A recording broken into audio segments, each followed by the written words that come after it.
बुद्धिमान चिड़िया रानी। एक बार की बात है, एक गांव में एक बड़ा सा बरगद का पेड़ था।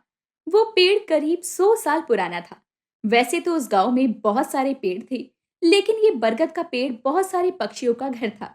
बहुत सी चिड़िया अपना घोंसला बनाकर उस पेड़ पर रहती थी। उनमें से एक चिड़िया थी रानी।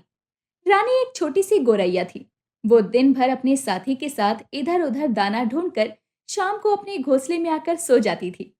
ठंड का मौसम नजदीक आ रहा था। चिड़िया रानी के पति ने उससे कहा, मैं सोच रहा हूँ क्यों ना हम एक बड़ा घोंसला बनाएं। हाँ, आपने सही सोचा। अंडा देने का समय भी निकट आ रहा है। बड़ा घोंसला होगा तो ही अच्छा होगा। ऐसा सोचकर दोनों सुबह सुबह निकल पड़ते हैं तिनकों को इकट्ठा करने के लिए। लेकिन आज का दिन तो बड़ा ही मुसीबतों वाला निकलने वाला था। उस गांव में बंदरों की एक टोली आ गई थी, वो भी न जाने कहां से। बंदरों की टोली ने पूरे गांव में हड़कंप मचा रखा था।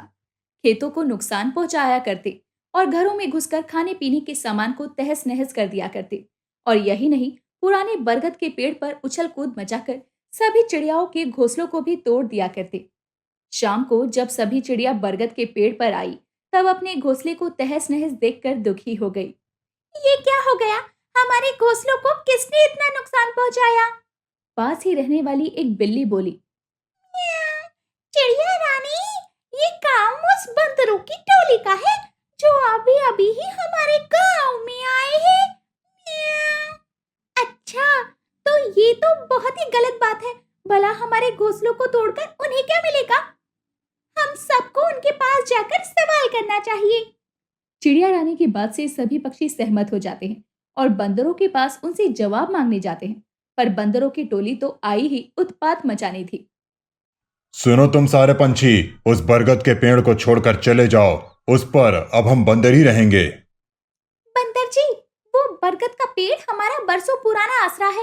हम कैसे छोड़ दें उसे? वो पेड़ बहुत बड़ा है। हम सभी उस पर साथ रह सकते हैं। बस एक दूसरे को कोई नुकसान ना पहुंचाए। नहीं, तुम लोग ये पेड़ छोड़ दो, नहीं तो फिर हम तुम्हारे घोंसलों को तोड़ देंगे। सभी पक्षी डर जाते हैं और पेड़ छोड़ने का निर्णय लेते हैं। आप सभी डरे नहीं। हमें मुश्किलों का सामना करना चाहिए, ना कि भाग जाना चाहिए। यदि आप सब मेरा साथ दें, तो हम इन बंदरों को सबक सिखा सकते हैं। सभी पक्षी चिड़िया रानी की बात मान जाते हैं।